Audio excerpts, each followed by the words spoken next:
দেখাবো কেমন করে তোমাকে আমি কষ্ট করে বলে দিচ্ছি, এই চরিত্রহীন মানুষগুলোর সঙ্গে আমি আর এক মুহূর্ত থাকবো না। ওই মতিন বাবাজিও কি এই সকল নোংরা চরিত্রের মানুষগুলোর সঙ্গে থাকতে পারবে? লোক লজ্জার ভয় বলে তো একটা আছে নাকি? ওর লোক লজ্জা বলে কিছুই নেই বাবা, কিন্তু আমার আছে। তাই আজ আমি এই মুহূর্তে বাড়ি ছেড়ে চলে যাবো।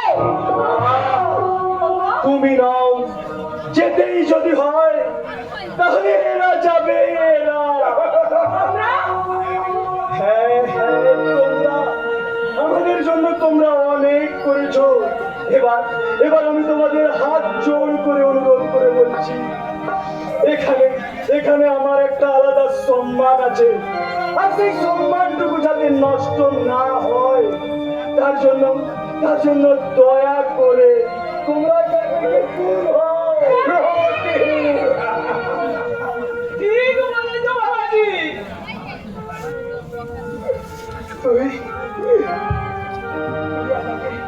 আমাদেরকে বাড়ি থেকে দাঁড়িয়ে তুমি রথি না না রাখে না, তোর বাবাকে তো দাঁড়িয়ে দিস না বাবা। আমি যখন তোদের কেউ নই, আমি না হয়ে বাড়ি ছেড়ে চলে যাচ্ছি, কিন্তু তোর বাবাকে তুই বাড়িতে থাকবি রে বাবা। আমি তোর হাতে ধরে বলছি, আমি তোর পায়ে ধরে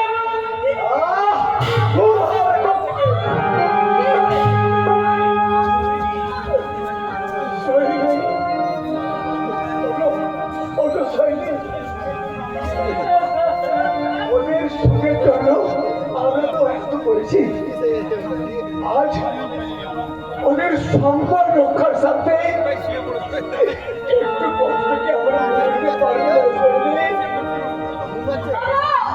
তুমি চুপ করো, তুমি চুপ করো।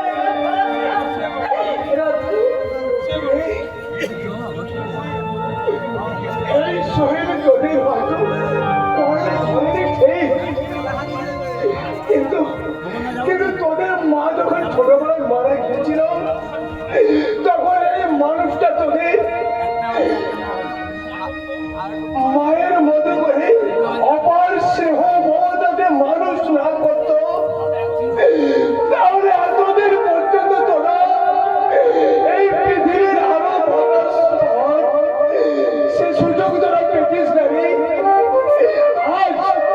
আজ তোরা স্বার্থপরের মতো এই শহীদের প্রতিদান অস্বীকার করলেও আমি কখনো করবো না, আমি কখনো করবো না। তাই তোদের সকলে অবজ্ঞা অবহেলা মাথায় তুলে নে, আর তোদের সম্মান রক্ষার সাথে এই শহীদের হাত ধরে আমার এই সাজানো সংসার ছেড়ে আর আমার ওই বাড়ি ছেড়ে চিরদিনের মতো চললাম রে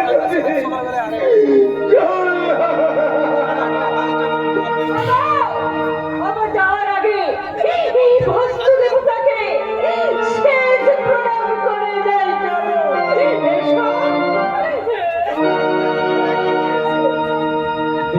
দিনগুলি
হে